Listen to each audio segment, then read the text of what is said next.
আসো, এখানে জল পড়েছে নিচে, চলে আসো, জামা কাপড় মেলা আছে, জল পড়েছে, চলে আসো, হ্যাঁ চলে আসো, আসো আসো তো আসো। এদিকে আহি মাম্মা মেয়েরও চান কমপ্লিট, অনেকক্ষণ আগে করে দিয়েছো, সকাল 10টায় চান করেছে। হ্যালো হ্যালো বন্ধুরা, গুড মর্নিং এভরিওয়ান। রিয়ার সাথে আর একটা ব্লগে আপনাদের স্বাগত। দেখো সকাল সকাল আমি কি টিফিন বানাবো ভাবছিলাম, ভাবতে ভাবতে ভাবলাম কি একটু লুচি আর আলুর তরকারি বানানো। তো লুচি বানাবো, সেই জন্য আমি ডেলাগুলো নিয়ে নিলাম লুচির ডোটা মাখবো বলে, ময়দাটা মাখবো। এই দেখো আহি, দেখো এখানেতে এসে কি শুরু করেছে। আমি বললাম যা বাবাই, এখানে হাত দিস না, ময়দাতে হাত দিস না, ও তো সোনার পাত্রই না, ও করবে। এবার ময়দার মধ্যে একটু চিনি, নুন আর তেল দিয়ে ময়ানটা বানিয়ে মাখিয়ে জল দিয়ে ময়দার ডোটা বানাবো। আর কি, সকাল সকাল যদি লুচি আলুর তরকারি পাই কার না ভালো লাগে, কিন্তু একটাই যা কষ্ট, নিজের হাতে বানাতে হচ্ছে। দেখো আটা মাখতে মাখতে আমার কি হাল হয়ে গেছে। আর এদিকে আমার ময়দাটা মাখা কমপ্লিট, আর এইদিকে আমি আলু ছাড়াতে চলে গেলাম। তো আলুগুলো দেখো আমি ছাড়াচ্ছি না, কিন্তু আমার বড়মশাইকে বললাম একটু আলুগুলো ছাড়িয়ে দেবে তুমি। ও বললো ঠিক আছে দাও, আমি ছাড়িয়ে দিচ্ছি।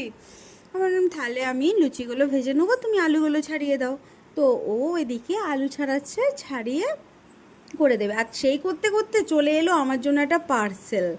তো পার্সেল নিয়ে তো আমি মাথা ব্যথা মানে আমার প্রচুর ছিল, কারণ এই পার্সেলটা তোমরা হয়তো দেখে নিয়েছো আগের ব্লগে। তো পার্সেল আসার পরে দেখা কমপ্লিট, তো আমি স্নান করে চলে এলাম, স্নান টান করে চলে এসেছি, কারণ আমার খাওয়াও হয়ে গেছে, সেই ভিডিওটা আর আমার ক্যাপচার করা হয়নি।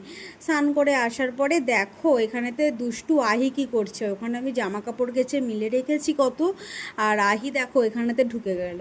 তো ওর নিচে তো জল পড়ে আছে, বলো ও তো পড়ে যেতে পারে, কিন্তু ও তো কারোর কথা শোনার নয়, ওর নাছোড় বন্ধ একদম, মানে ও যেটা ভাবে সেটা জল করবে। পড়েছে দেখো এখানে নিচে, কত চলে আসো, জল জামা পড়ে কাপড় আছে। মেলা আমি আছে, তো জল বলছি পড়েছে, চলে মাম্মা আসো, তুমি ঘরে আসো, ওখানে তো হ্যাঁ জল চলে পড়ে আসো, আছে, আসো, তুমি কিন্তু আসো তো, পড়ে যাবে। তো ও আসো। আসবে না, অনেক কষ্ট এদিকে করে আহি ওকে মাম্মা নিয়ে মেয়েরও এলাম আমি চান ঘরেতে। আনার কমপ্লিট, পরে দেখো জাস্ট অনেকক্ষণ ও আগে কী করে দিয়েছো, করবে, সকাল ও 10টায় চান ডিরেক্ট করেছে। চলে গেল খাটের কর্নারে, দিয়ে করিয়ে দিই, খাটের কারণ এখন পায়া ধরে ওয়েদারটাও বেয়ে খারাপ আর উঠে গেল খাটের মধ্যে। রোদ্দুরটা তো সেইভাবে এখন এইটাও খুব বেরোচ্ছে, ভালোই জানে, তো কিন্তু সেই জন্য উঠতে ওকে পারে চান বেচারা, করিয়ে দিই নামতে ওই পারে না, 10টার এইটাই আগে যা সময়। কষ্ট। আর নামার ও জন্য দেখো বিছানা কিভাবে থেকেও খাটের মধ্যে চিল্লাই, উঠে গেল, এরকম করে জানো কতবারও বাচ্চা পুরো পড়েও গেছে, এক্সপার্ট হয়ে কিন্তু গেছে কি এখন। করব আমি বুঝতে পারি না।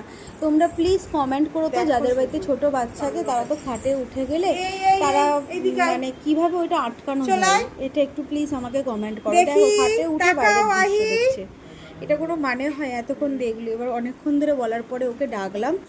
আর এইদিকে দেখো আমার গরম গরম ভাত ফুটছে।